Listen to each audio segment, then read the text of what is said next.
글로벌 증시에 악재로 작용하던 미중 무역 협상이 재개된 가운데 홍콩 시위와 브렉시트를 둘러싼 불확실성은 여전한 상황입니다. 여기에 이번 주부터 주요국 중앙은행들의 통화정책 회의가 줄줄이 열리는데요. 이 주요국 통화정책 회의 결과 전망해보고 추석 연휴 휴장을 앞둔 국내 증시 투자 전략도 세워보겠습니다. KTB투자증권 이상훈 과장과 전화 연결돼 있습니다. 안녕하십니까?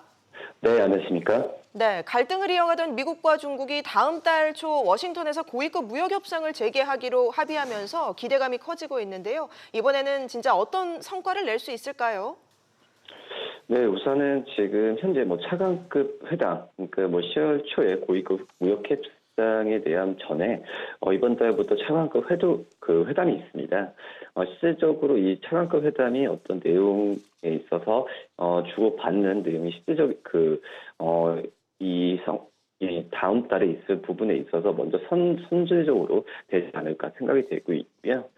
우선 지금 현재 같은 경우에는 여러 가지 이메일로 인터뷰했던 내용을 따르면은 우선 그 합의할 수 있도록 양측의 공동 노력에 대해서 실제적인 행동을 좀 하는 부분에 있어서 여건을 만들겠다, 이런 취지가 강하다라고 좀 볼 수 있겠고요. 작년부터 시작한 어떤 미국과 중국의 고위급 무역 협상이 우선 지금 현재 봤을 때는 중국이 미국의 농산물을 구입한다는 얘기가 나와주면서 지금 현재 상태에서는 1차적과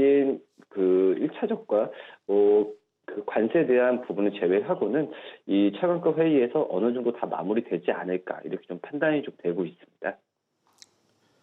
네, 지난 금요일 중국이 예고한 대로 지준율을 내리며 경기 부양에 나섰습니다. 그 어떤 의미가 있는 건지, 어느 정도 이 경기 부양 효과가 있을 것으로 예상하시는지요? 네, 중국의 전면적인 어떤 지준율 인하는 지난 1월 이후 처음이라고 볼 수 있겠는데요. 중국이 작년 4차례 지준을 인하한 데 이어서 올해 1월에도 두 차례에 걸쳐 지준율을 총 1% 인하했었습니다. 한마디로 어떤 시장에서의 그 유동성에 대한 유동성을 푼다는 취지가 강하다고 볼 수 있겠고요.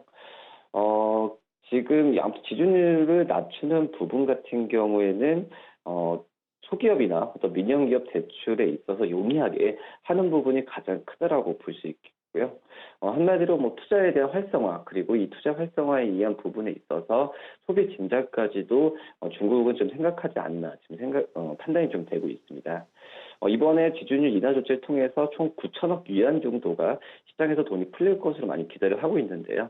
우선 중국이 이제 미국과 중국의 무역 협상의 이후에 이런 경기 지표에 직격탄을 맞고 있는 상태이기 때문에 이런 지준율을 계속해서 지금 인하하는 추세로 가고 있지 않나, 이렇게 좀 생각이 됩니다. 네, 중국이 인민은행을 비롯해서 주요국 중앙은행들의 행보에 관심이 쏠리고 있는데요. FOMC 회의를 앞둔 가운데 파월 의장의 발언도 있었고, 또 이번 주에는 ECB가 통화정책을 결정하죠. 네, 우선 이번 주에 가장 큰 관심사는 역시 ECB 통화정책 회의라고 볼 수 있겠습니다. 역시 ECB 통화정책 회의에서 금리 인하에 대한 부분을 시장에서 많이 기대를 하고 있는데, 우선 유로존의 제조 PMI 지수가 7개월 연속 기준선을 하회하고 있고, 선행성 주요 지표로 간주되는 이 독일의 어떤 경제 연구소 발표하는 부분 있죠. 이 체감 지수나 공장 주문 등이 둔화세가 지속되고 있는 만큼 이 경기에 대한 우려가 좀 확산되고 있습니다. 소비자 물가를 중심으로 인플레이션 압력이 낮게 유지되고 있다는 점 같은 경우에도 보양적 통화정책 명분을 제공하는 상황이라고 볼 수 있겠고요. 또 여기에 독일의 국채 금리가 마이너스를 보이고 경기에 대한 우려를 반영하고 있기 때문에 이 금리 인하에 대한 부분은 당연하고, 금리 인하 폭이 어느 정도일까, 이 부분은 시장에서 많이 판단을 하고 있다고 볼 수 있겠고요. 역시 무역 분쟁의 장기화 조짐 같은 이 대외표시성이 높다는 점을 고려한다면은 이 선행 지수들의 하락세는 분명히 금리 인하에 어떤 크게 좀 작용할 가능성이 있지 않을까, 이렇게 좀 판단됩니다. 네, 이런 가운데 홍콩 송환법 철회와 영국 하원의 브렉시트 시한 3개월 연장 등에 따른 후속 움직임에도 많은 관심이 좀 쏠리고 있는데, 어떻게 예상하시는지요? 네, 우선 홍콩에 대한 또 송환법의 철회를 선언하고 있는 상황이라고 좀 볼 수 있겠고요. 그러나 정부가 어떤 행정장관 직선제 같은 나머지 요구를 모두 수용할 때까지는 싸우겠다, 뭐 일부 시위대는 다시 거래에 나와서 경제와 충돌하는 부분이 나와주고 있기 때문에 이 송환법에 대한 철회에 대한 부분이 아주 뭐 홍콩의 시위에 대한 부분에서 막을 수 있다라고 좀 판단을 하기에는 좀 힘들다라고 좀 볼 수 있습니다.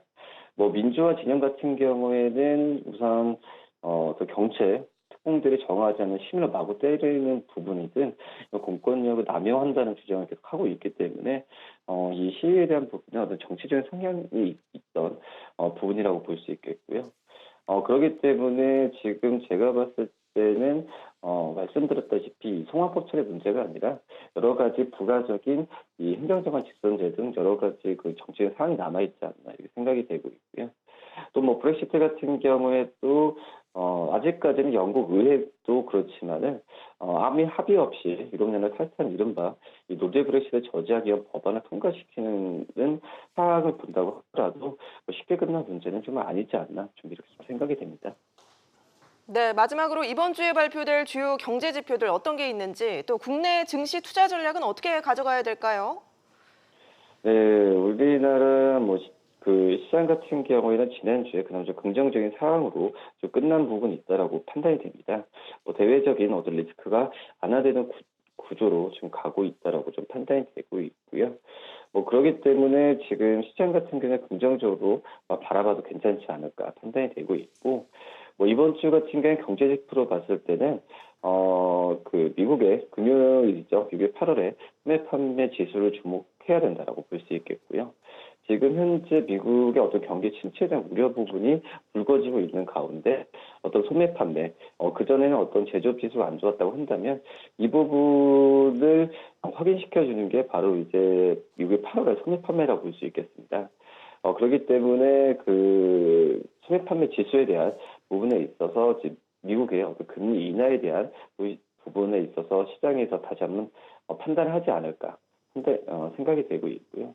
또 말씀드렸다시피 뭐 목요일 날에 ECB 통화정책 회의에서 금리에 대한 단축 이 부분을 좀 시장에서 많이 주목하고 있다 이렇게 말씀드릴 수 있겠습니다. 네, 지금까지 KTB 투자증권 영업부 이성훈 과장 연결해서 이번 주 증시 전략 세워봤습니다. 말씀 고맙습니다. 네, 감사합니다.